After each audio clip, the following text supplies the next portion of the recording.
I have pressed it.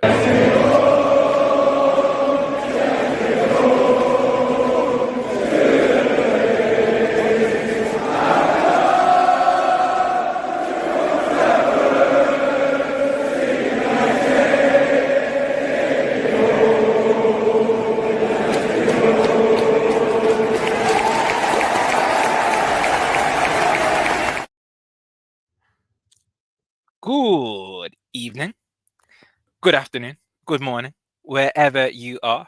We are the Man United Agenda.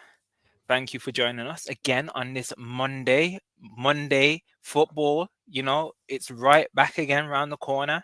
I'm joined with, of course, Rebel. How are you, kind sir? I've not seen you in a while. Yeah, no, I'm doing good. Keeping nice and quiet, working away in the background on a few little bits and pieces that you may or may not see very shortly. But I'm not going to spoil the Christmas presents there. But Ooh. I suppose, despite my pessimism in the preview show, we came out with a win. We did. And I think I touched on it in terms of Yaba being Mr. Positivity and somehow got it correct. Of course, he did that. We were going to win the game. Obviously, we've heard from Yaba, we've heard from Colin.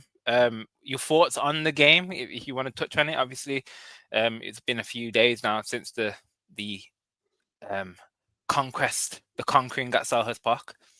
Absolutely, yeah. No, you have to say, in the first half, I don't think anybody can argue that we were kind of poor. We were behind in the way that we were playing. Obviously, Euro was very disappointed to give away that penalty. But I thought it was a bit harsh, that penalty, I'll be honest with you. I thought he went over with Sop. Okay. Really? Yeah, Okay. I thought Mateta went down like a sack of spuds. To be honest with you. No, don't get me wrong, I have great time for Mateta. I think he's an absolute sleeky baller. I think he's the type of striker that anybody's going to want in their team. So no shade on the man himself. I just thought, as a decision, I thought it was quite soft. But look, those things happen in the game of football. But we obviously went 1-0 down. And when we were looking at that bench, Rio, I think that the thing that we all felt was, where's the attacking threat? Yeah. Who have we got to come on that can put this game on their back and have a go off it? Obviously, Yara got substituted, and he's going to have better days in the shirt. He's a class young fella, but it just wasn't his day on the last game. You all know my feelings on Luke Shaw. When we hit right first, he was fantastic. He was.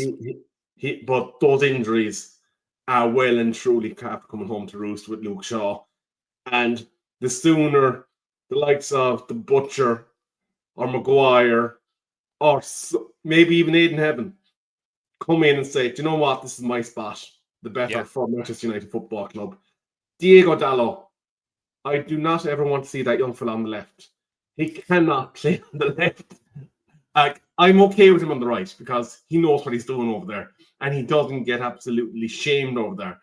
But that's not going to happen with Ahmed and team, is it really? Like, Ahmed is just another level. But I tell you what, though, that set piece move, Mason Mount, when you're fit, you can start in my team any bloody day. He's lovely. He's lovely, isn't he? Like, he's absolutely incredible. I think I was watching the Chelsea Arsenal game, and it came up with the stat saying that we're the joint leading goal scorers in terms of set pieces this season, and I was like, oh my god, okay, Arsenal fans are not going to let this down. They're not going to let this down. But yeah, overall, I'm glad we got the 3 points. But I'm glad you feel the same way about certain individuals about in the game. Let me have a quick hello to the chat this evening. Vinny, hello, kind sir. Hello, kind sir. Steph is in the house. Yo, Rio and Rebel R&R time. Oh, that's a very cool. I like that. The R&R show. The R&R show. I like that. That has a ring to it. Yeah. Man United fan. Howdy, legends. Unexpected results and welcome result. We take them. We absolutely take them. We deserve better in the house as always. Good evening, Real and Rebel and chat legends. You all are legends, and if you can do so kindly, if you don't mind, it will help the channel. Smash the likes while you're here. Get it nice and early. Thank you. Early Christmas presents. The 1st of December. Are your trees up? I put that in the chat. Are your trees up? It's the 1st of December. Mr. B, Yabba doesn't count. Yeah. Okay. Yeah, but it's again. Anyway, just before we Yeah. go on to the next comment, the tree does not go up before the 8th. I never ever want to see a tree in my house up before the 8th of December. Come at me in the chat. Come at Yeah, me. mine's not up yet. Mine's not up yet. So I'm with that. It's not up yet. Matthew Bassett, good evening. Good evening. Big up. Eddie, sorry, Eddie. Good evening, and Rebel and Rio and the chat. Dropping a like and listening for a bit. Hope Yarrow is looked after concerning recent mistakes. Yep, bang on, bang on. And I think we will. I think we will. I think the cohesion that's building in that team. I think we'll be fine. I think he'll be fine. And then Colin, evening, and Mark Harris here is an assessment of Amram, scared, clueless, stubborn, sack him now. Oh gosh, okay. Ooh. You read that. Fair enough, fair enough. Hey there, lads. This is Patrick. Patrick, good evening, kind sir. I haven't seen your name for a while, unless I've been missing it myself. What's after happening, Rio, is YouTube are after changing their settings, and now Yeah, they're showing the ats instead of the I actual know, names. Yeah, diabolical YouTube. Sort it out. Sort it out. Even in all, I'm still hammering out. We got lucky against Palace. That couldn't be bothered. Let's be honest. And okay, so brilliant. Thank you, chat. Thank you as always. It's Monday. Brilliant for you to join us. Horrible weather at this moment in time as well, but yeah, you're with us. You're with us. Cozy Monday. The theme I've kind of put it in the thumbnail, and I've put it in the title. Amorim's honest assessment. So I wanted to touch on it really. Going into the game, he's kind of said a few home truths about Dorgu, in regards to anxiety. He's used the anxiety word, which is fine. We don't mind that. I don't mind that as my manager. He's being honest. And he's come out and he's actually come out and said, the way we played the game, we didn't use the word lucky, but he actually come out and said Palace retired, and ultimately that's probably the reason why we won the game. In terms of Amram and him, maybe over the last few weeks or so, I know he's been like it since his whole tenure, but he's coming out quite bold with a lot of punchy statements recently. Maybe shaking a few feathers. I don't know what's your thoughts on in regards to Amram being like that, and in general, a manager being quite bold and public when it comes to statements. I think it goes to show that he realizes he's in the second season now, his first full season, and that the honeymoon period is well and truly over at Manchester United Football Club. He's had time to look at that squad. He knows exactly what any of them can give him. He knows who's able to perform in a given position and who's not. And I suppose it's quite refreshing for him to be so open about the deficiencies. But I suppose the caution I would urge is that if he's digging out Dorgu or he's digging out Dallo or whoever in the ability to play in a given position, and he has no option but to put that player then out in that pitch, straight away you're giving a boost to the other team because they're going to say, well, he doesn't believe in this fella. Let's attack his wing. Let's take him on. And let's show the man that Ruben Amorim is right. Yeah. And I suppose it's a bittersweet way to go about your business in that you're basically saying, look, we're working with Joe Bloggs in training. He's not where I want him to be. But at the same time, he might be given no choice but to start him. And we all know that wing back and central midfield, mainly central midfield, are his hobby horses. And it's actually crazy when you think about it. 12 months on, we all thought that Casemiro was done last season, that the hunger was gone, that the legs were gone. And I actually fear this season without Casemiro in the starting lineup. He's a yellow card away from suspension. And I do not want to see a situation where Bruno Fernandes, who's not a 6'8", in a two-man midfield, he might be an 8 in a three-man midfield, but that's a different story. And Ugarte are partnering the central midfield and trying to save us in games. And more concerningly, and I want your opinion on this one, Rio, Of course. we also heard some of the AFCON teams were announced today. And unfortunately for us, Onana has not been included in his international side. So that means that Cameroon might actually stay in the competition for a while. I know. Oh, I saw it and it came out. So I think officially now, I think we can keep the players up until the 15th. I think that's what's kind of been documented. So I think we get our players up until the Bournemouth game. So I don't think they can play the Villa game, which is the game after. But yeah, the news that Onana, idiot, come on, just do one thing. You've left us. Perform, shine, get into that squad, so our boys can come home early.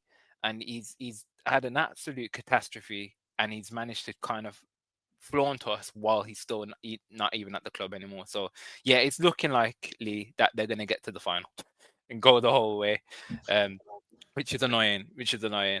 But yeah, it's in terms of Amram, I think you bang on the money, and I think we deserve better. I think he's just put in the comment in terms of which bold statement. So there's been a few. So he mentioned the Dorgu situation, and then after that, he did kind of come out and to say like quite blatantly, Crystal Palace retired, and ultimately it's the reason why we won the game.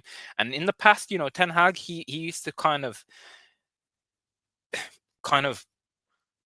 sweep everything under the carpet. We'd have a bad performance and we'd get the win. He'd be like, "Oh, we outplayed them. We'd be this, we did that, blah blah blah." But Amorim's really refreshing. And I like it, and I think you've said it again. He knows what kind of buttons to press with these players now. He knows exactly what kind of words and terminology would get the best out of these players.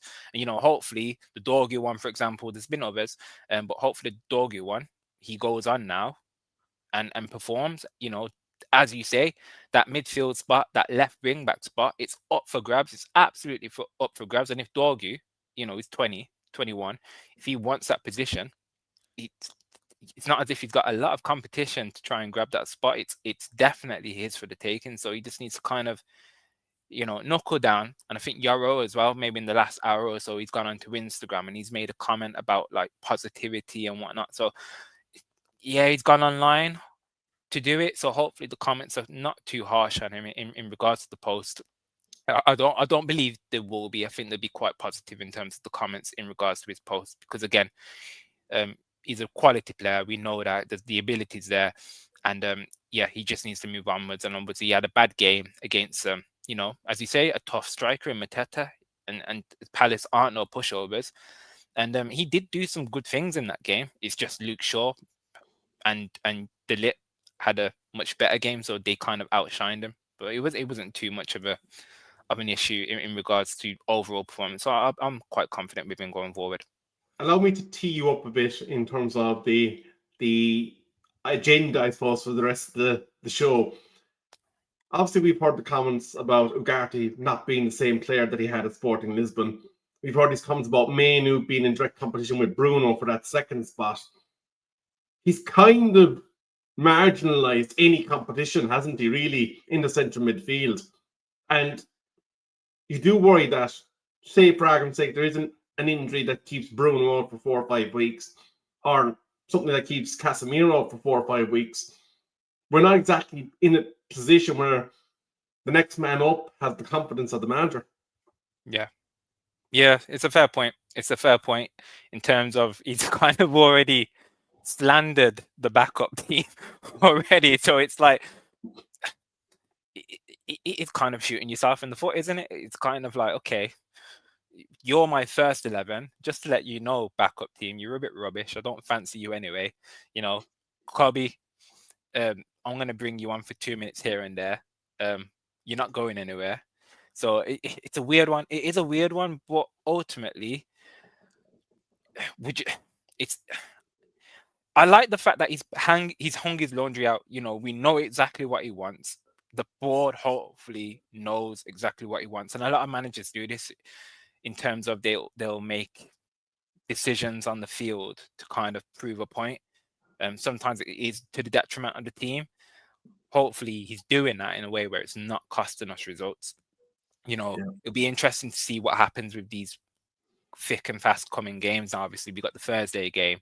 Casemiro played 90 minutes. People in the chat, Mr. Casemiro cannot play 90 minutes, by the way. 90 minutes. But it'd be very interesting to see if he does play. And obviously, then that falls on possibly Ugarte to come into the team, who he's just completely slandered. So yeah, it'd be very interesting in regards to that. In regards to midfielder, so let's move on. In regards to, again, it's a boring topic, a very boring topic for me. Midfield again. We're coming up to January, so the transfer talk will happen. Which again, as long as it's other than a midfield, I don't mind talking about it. But we've been linked with Mr. Conor Gallagher once again. Can I waylay you for a second? Go for it, Look at that photo of Mr. B. Does he not remind you of Brian Mbumo's dad? Mr. B. Have you got something to say here? Hmm. Hmm. Jeez. Jeez. Oh, what's this? We deserve it. I cannot believe this manager. He shits on this team every chance he gets. Not every chance we deserve. Not every chance. He just does it accordingly. Accordingly. Call it tough love. Call it tough love, if you will. And hopefully we get a response. We get a response. But yeah, Conor Gallagher. We've been linked with him. 26 million January move. You know, when we were linked with him before, there weren't really too many figures kind of being thrown around in terms of it was mainly a loan. And Atletico Madrid said no to a loan. When you're hearing 26 million, what are your thoughts on that? Look, I'm thinking, number one, why is he falling up to 26 million? I can't remember what Chelsea sold him for. I think it was something in the order of 50. So that's a 50% haircut in what, 18 months, roughly? So for me, straight away, I'm thinking, And I'm kind of looking at it and kind of going, okay, if you're going spending 26 million in January, how long really do we see him being an effective part of the team? Look, I know the likes of Wharton, Baliba, Anderson are all pie in the sky in a January window. But surely at this stage, with the amount of changes in the scouting network, we could find someone that's a bit of a hidden gem. I know it's a dark throw, but at the same time, I think with Gallagher, you're probably going to have a dark throw in bringing him into that Manchester United midfield and say, look, listen, we're going to bring Lucien Agamor. For example, as We Deserve Better said, give him a shot. 26 million, what do you got to lose? I just don't like the move. I think that it just doesn't fit right with me. There's no way Atletico would be letting a player go that could function as a part of their league and Champions League and cup ambitions over there. There's obviously something that's caused that level of haircut. Yeah, and it's a weird situation when it comes to January, and obviously this is going to be the situation of obviously Agum. His name's been mentioned, obviously playing for Sevilla. It's one of those situations where it's all well and good, you know. So what, 26 mil? We Deserve Better says 26 mil plus 5, so it will be more than that though. In realistic, when it comes to us going to the table, unless he's got a release clause, it'll be more than that, and that will be the common theme with a lot of players, especially during January. So yeah, 26 million. 26 mil is not a lot when you think about it. If you're trying to get a squad player, and ultimately he's a squad player at Atletico Madrid.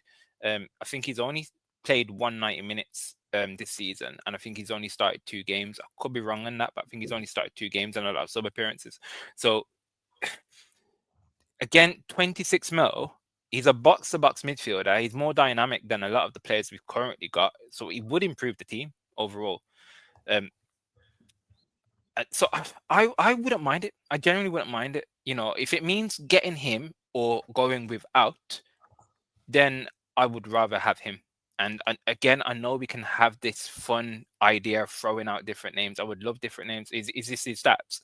That's his stats are now. Yeah. So he's not getting a lot of game time.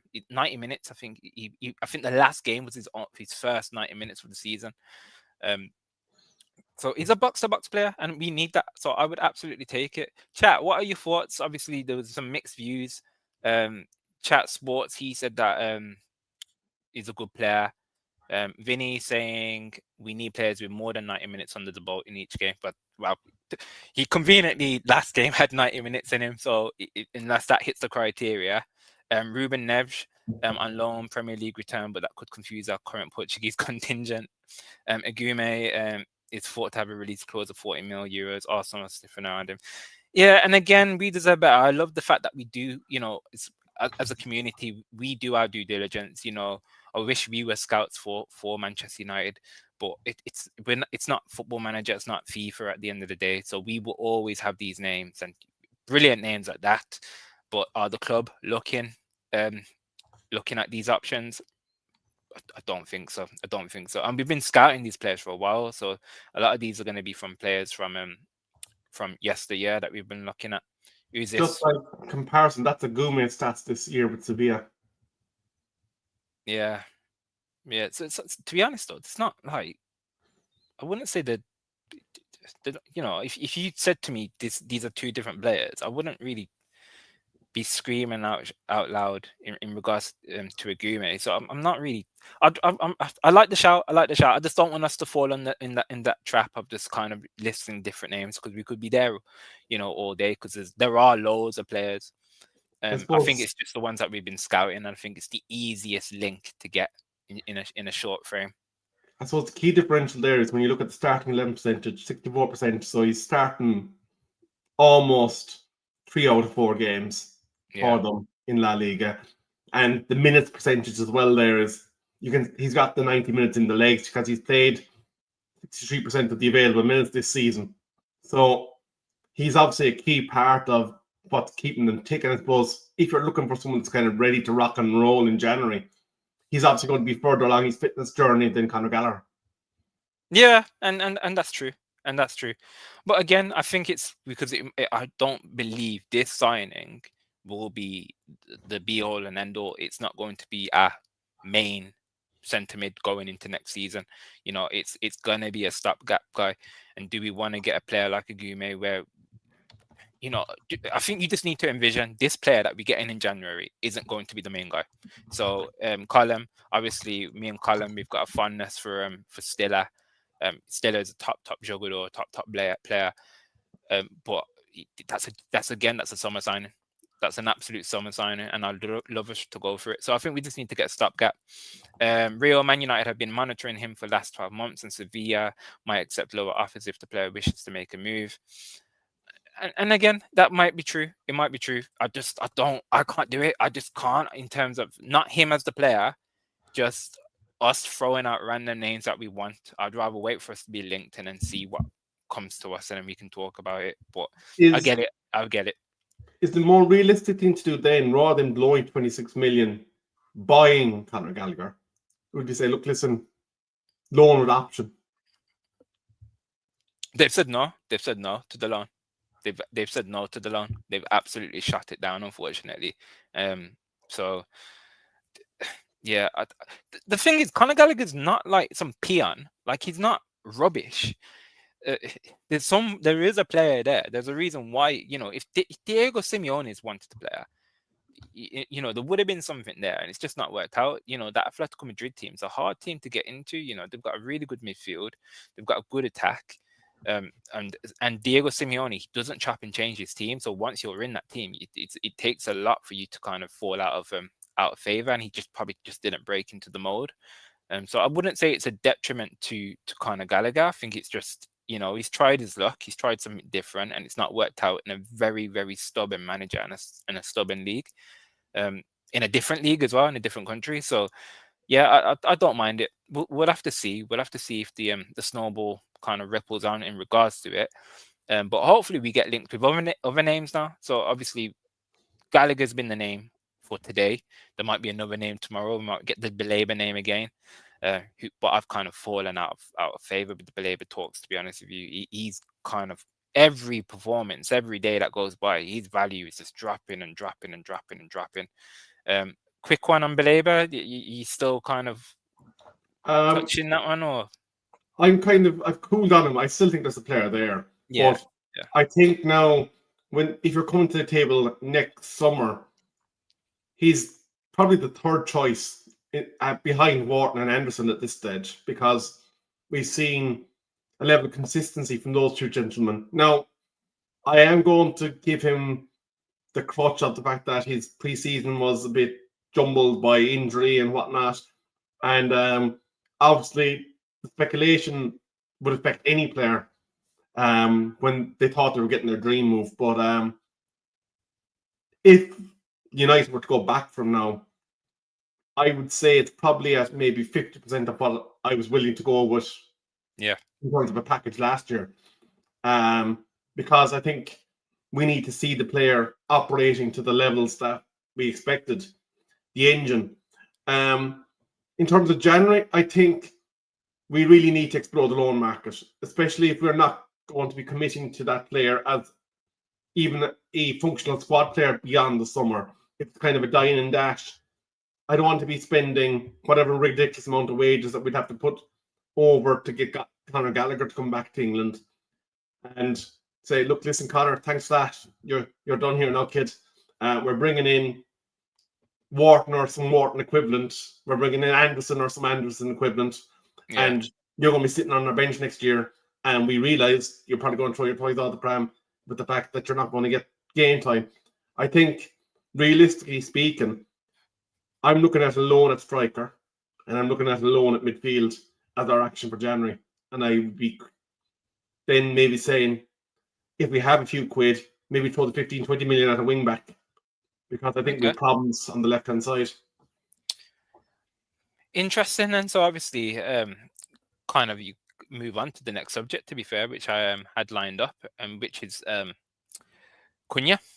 And you've mentioned striker. So interestingly, we've got this lovely, long-haired Dutch Xerxes who scores a lovely goal for us the other day.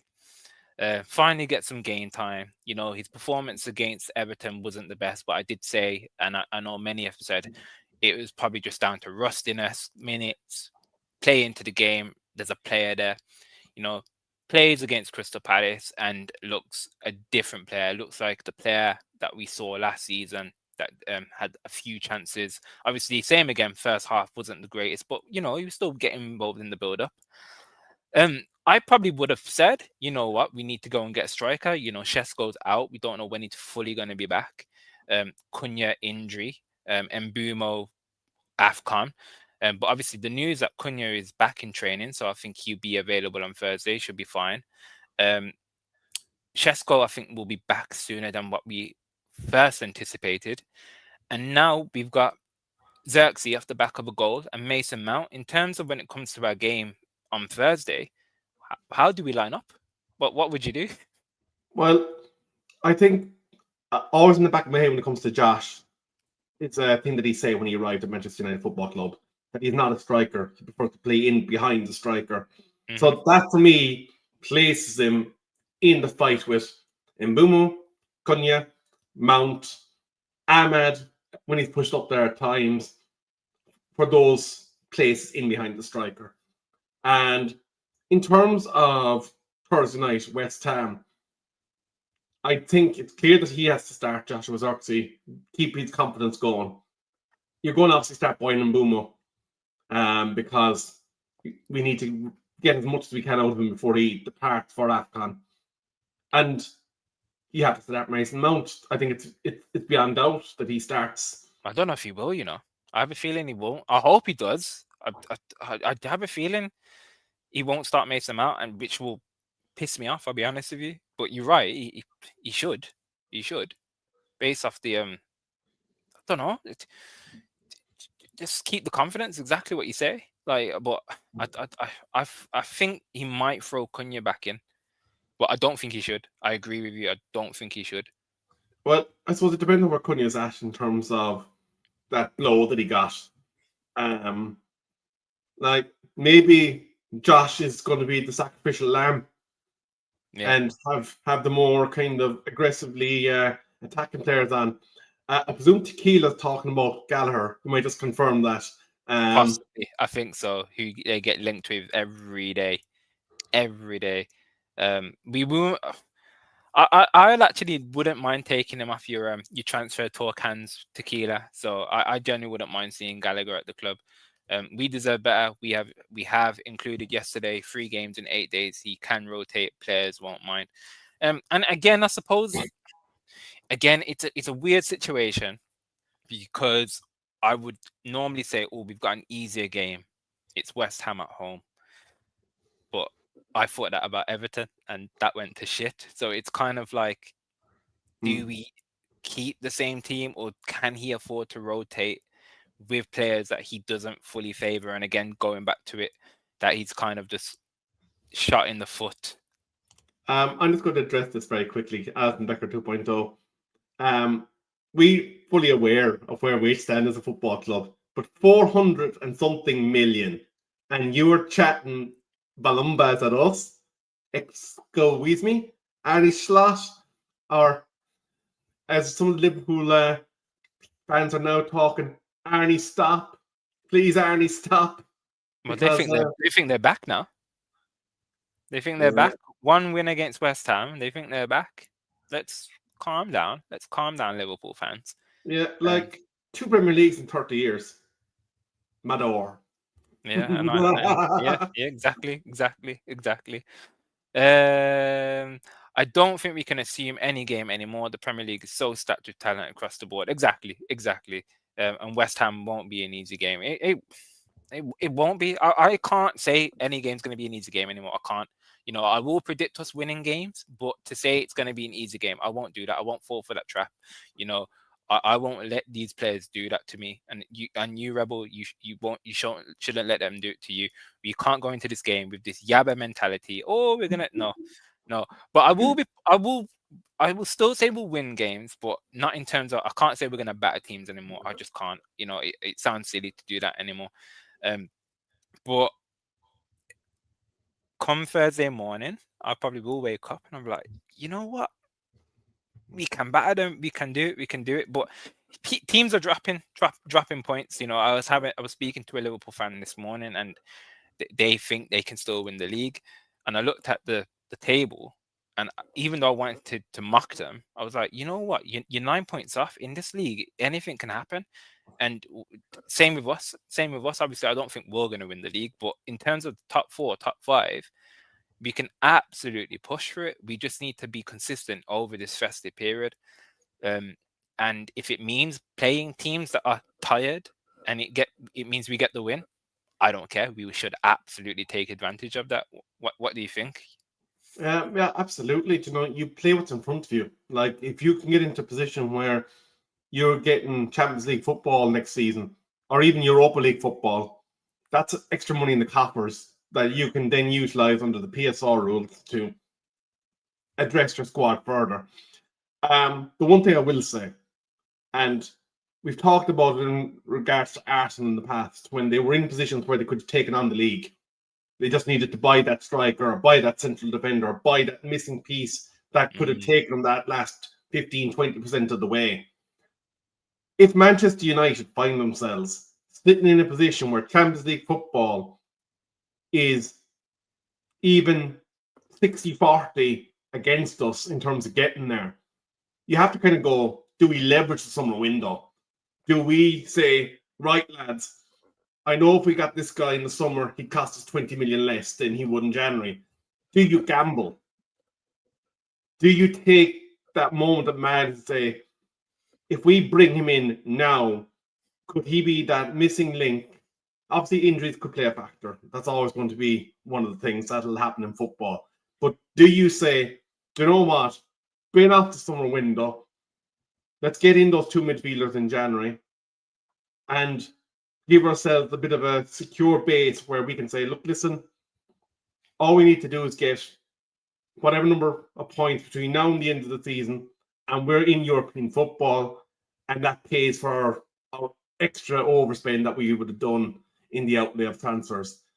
The thing for me, though, Rio, is we're going to have know for the rest of this season, until the FA Cup starts, that we are in a particular situation with our game spans.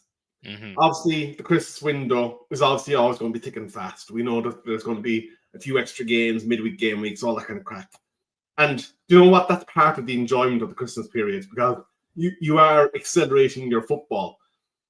But in reality, from start of January onwards again, it's going to be 7-8 days in between football games for the majority of the time. Yeah. And you've got to say, if you're within touching distance of those main spots, I think we're is it 6 or 9 behind second place at the moment? Yeah. Like that's nothing. You're going to have to look to capitalize on those positions. We got there being average. I think it's the best kindest way I can say it. But Sorry, we're 4 points off. 4 points off second. well, there you go. 4 points off Yeah. second. Yeah, we're 9 points off top. Like we're not winning the league. We all know this, but top 4 is there. Top 5 might even be enough for Champions League, depending on Mate, going exactly what you've just said. If they've done that with a midfielder in the window just gone, that would have been the difference already. That's 4 points to be second. Let's not say first, but 4 points. That's more realistic. We've dropped 4 points in that gap to not be second. That's a midfield issue. Like we could have. You're bang on the money. We're bang on the money, and if we're still in that touching distance, we're in around that position, then yes, you're right. You are absolutely right. Why are we trying to penny pinch with 26 mil Conor Gallagher when the opportunity to go full pelt for a player that we absolutely need anyway in the midfield that we're going to be getting in the summer? Yeah, why not bring it forward? And we did that with Bruno, didn't we? We got him in the January window because we thought Tottenham were going to try and poach him in the summer, and we brought it forward, and it paid dividends. we know that Morton is not going to be a possibility, but yeah, Forest are struggling. Elliot Anderson's there.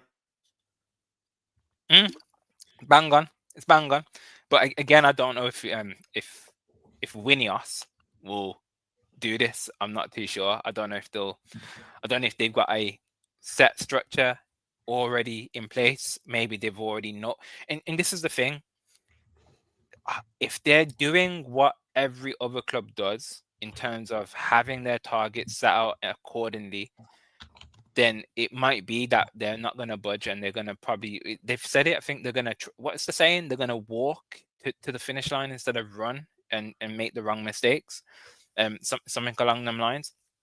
So I think they're going to be shrewd. I think they're going to be cute. I think they're going to be quite cutting edge when it comes to the summer. But I just think they might be kind of keeping their hands in their pockets when it comes to the January window, unfortunately.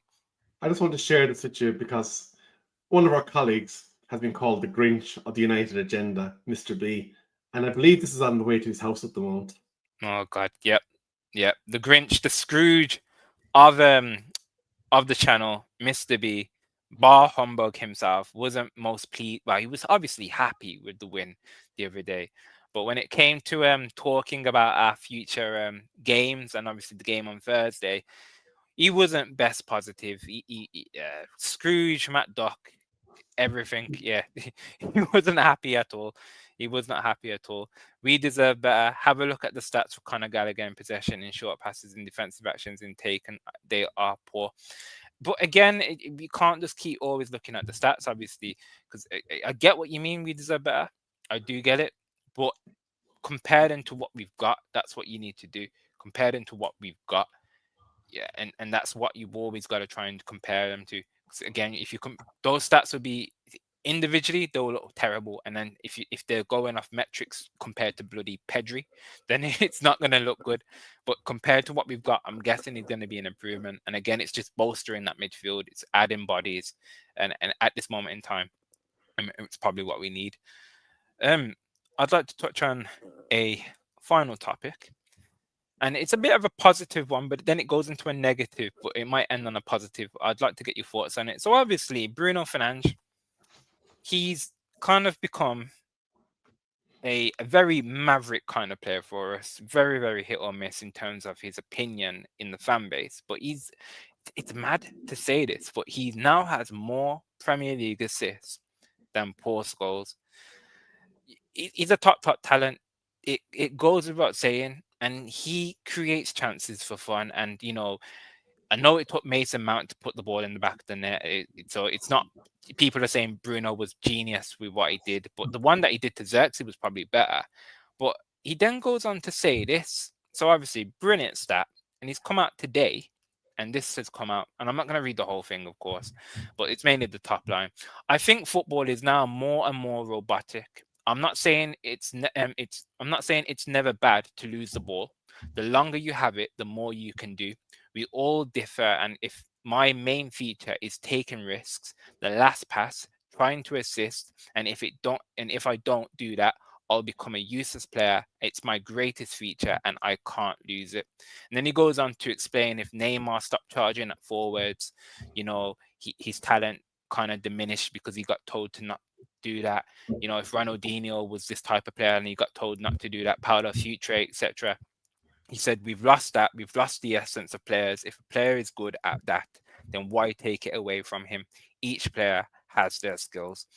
So he's basically, to sum it up, he's basically saying he's this type of player that we always say he tries 100 million Hollywood passes a game, and maybe 2 or 3 of them will pull off. Yeah. That's him. That's his style of play.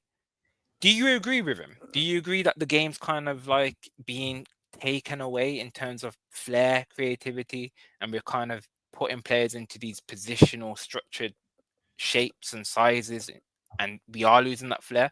Because obviously he's not creating as much chances as he was. Or is he? Are we being deceived because he's playing deep, and then it looks like he's making a lot of errors because he's doing the same thing from deep? What are your thoughts on that? I think the whole Bruno Fernandes Rubik's Cube is an interesting conversation. And I want to come back to this one for a second. Yes. It mentions Paul Scholes at 55 assists. Paul Scholes was in the same team as David Beckham and Ryan Giggs. So he was third place in a team that was hyper creative. So That's fair. That's fair. that's obviously going to affect Paul Scholes' numbers. And he even shared the pitch with Wayne Rooney for quite some time. So again, there was Wayne Rooney, the Cristiano Ronaldo's, there was the Carlos Tevez's. There was a lot of heavily creative players in Manchester United Football Club at the time of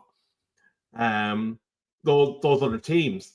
Bruno Fernandes at the moment is the singular output in terms of creativity in Manchester United Football Club. Obviously, we hope Brian Mbeumo and Cunha take on a large volume of that shouldering going forward. But I suppose if you were to say you need one player to kind of be a difference maker, he's not at the Cristiano Ronaldo level of creativity. He's not at the Lionel Messi level of creativity in terms of production for all-time assists.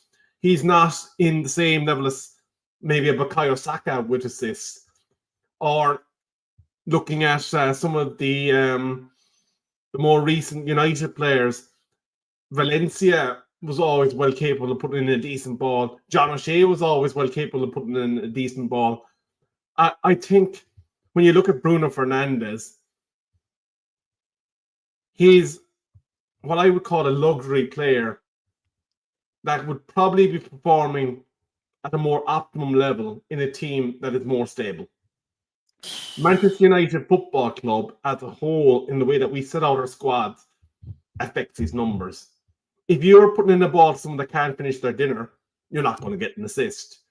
If you're being identified as the only output from an attack and that it needs you to be on top of your game in order for that United attack to function, you're basically signaling to other teams how to stop Manchester United from scoring football matches. You're looking at, I suppose, a correlation of an extremely gifted player that is probably on the, I suppose, the more luxury market in terms of your football team against, I suppose, teams that were built from kids in the Beckham, Scholes, Giggs situation, and that came through an academy together. I think what we're looking at here is the product of Manchester United Football Club not being efficient with the way they sent their transfer funds over the last 10 years. And his numbers are probably lower than they would have been if he had other players beside him pulling their weight and doing what you'd expect him to do. And as a result, we're obviously seeing him being deployed in a deeper role that he should never be in. He should never be one of a two-man midfield, and I will die on that hill. I see, and I agree on that last part, but I have to disagree with pretty much most of everything else. I think his quality, I really do. I think Yeah, he does like the Hollywood ball, but a lot of his work is done best in the number 10 role, and he's almost been kryptonited, if that makes sense, in terms of when he plays deep. He's been, you know, he's basically been given the basketball from Space Jam, and his powers have been taken away from him because of the fact that he's been deployed in this deeper role. Let me quickly see what the chat are saying about this. I agree with Bruno to some degree. Football is robotic. Players are locked in systems. Freedom of expression has gone. True 100. Can I ask Big you up about everyone. this?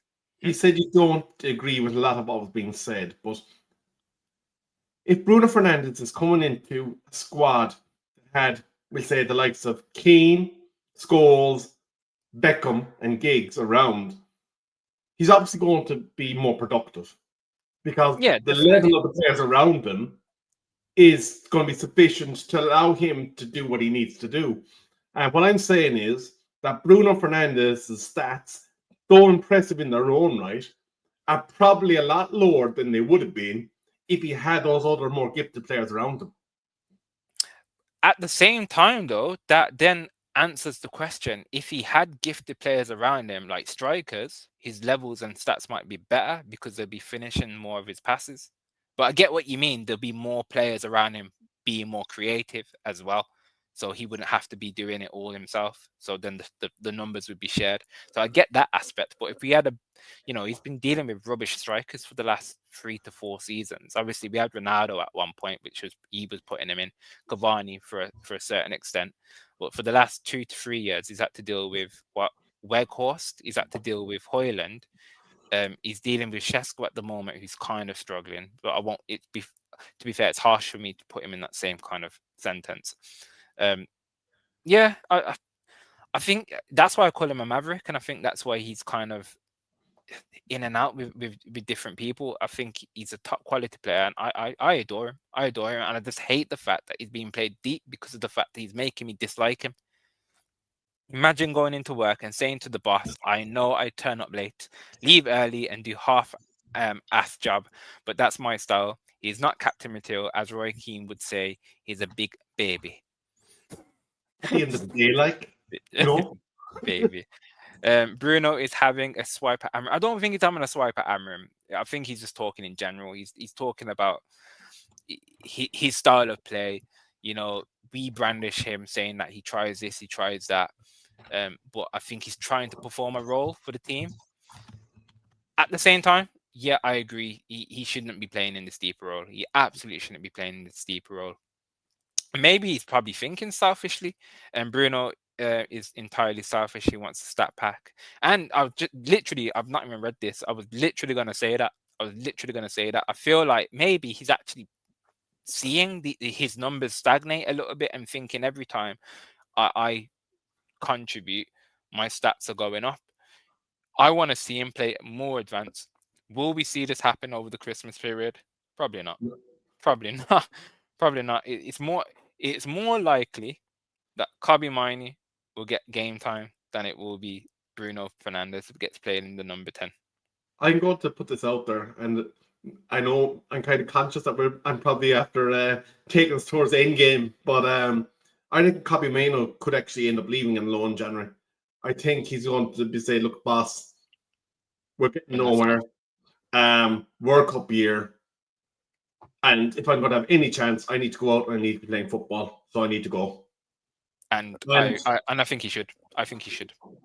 I think he should. If he wants any, even though I think his chances of getting into that England team are next to dead and none, to buried be honest now. with you. Yeah, I think next to none now. You've got players coming back from injury. You've got players that Tuchel's already kind of got his heart set on in that lineup. Anderson isn't moving from that team. He already likes Wharton. Declan Rice is apparently going to win the Ballon d'Or according to a lot of fan bases. Yeah, he's done. He's done, and I think he's done at Man United, to be honest with you, which is a shame. But we deserve better say. If they can get a centre mid in Defo, Kobe goes after AFCON and in late January for a short-term loan. Absolutely, absolutely. And who knows? Could he go on loan and come back and rejuvenate himself? I don't think so. As long as Ruben Amorim is at the helm, unfortunately. You know, Unfortunately. the one thing that could be interesting, if Brighton feel that Baliba is busted for them, a loan slot could be on the cards. Maybe. That doesn't happen though. That doesn't happen. I can't remember the last time that's ever happened. I wouldn't mind it. I genuinely wouldn't mind it. We get a player that we've been looking at. We can't just turn our nose at it because he has been playing bad this season. We did our scouting for a reason. He's not just falling off the cliff. So Baleba's still a good player. And if they want Kobe Mainu, who I think would suit that Brighton team, maybe they could do, bash their heads together and do a smart deal. But I don't think it happens. I don't think it happens at all. Yeah, I suppose Mm. time will tell, Rio, and we at least we have midweek football this week to keep us entertained. Yeah, and obviously it's typical that we do get pushed all the way to the Thursday, and then the game after that is all the way to the Monday. But we are Manchester United. We are the main event of the evening. We're the main event of the week, and we're the main event of the weekend. So be it. So be it.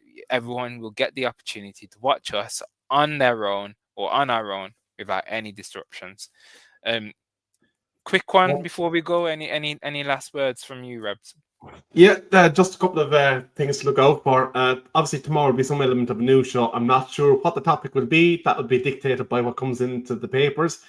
But keep an eye on Wednesday. The preview show will be at an earlier time. We are going live before Premier League football commences. It'll be myself, Rio, Colum, and possibly Mr. B. And we'll be looking forward to that West Ham game. So we will be at the earlier time of somewhere around 7 o'clock, I believe. So be sure to stay tuned. And I am going to plug this shamelessly again because we do like to try and give you free stuff. We definitely do try. But if we hit that 4K subscriber mark, one of you will get one of the Manchester United shirts of your choice. And should you so choose, name and number on the back of it. It's 100% free to do so. So if you want the Manchester United shirt, I do not know why you wouldn't hit the like button on our YouTube channel, The Man United Agenda. Perfect as always. And again, chat, if you've not done so already, help the algorithm, help the channel. We really do appreciate it. Smash that like if you've not done so already. Rebel, been a pleasure, kind sir. It's been an absolute pleasure. Monday evening, obviously Tuesday football, Wednesday football, Manchester United, Thursday football. But yes, we will be back tomorrow, as Rebs has said. And of course, thank you for being with us this evening. And as always, Mador. Thanks, Rebel. Good night, Slaughter. Everin.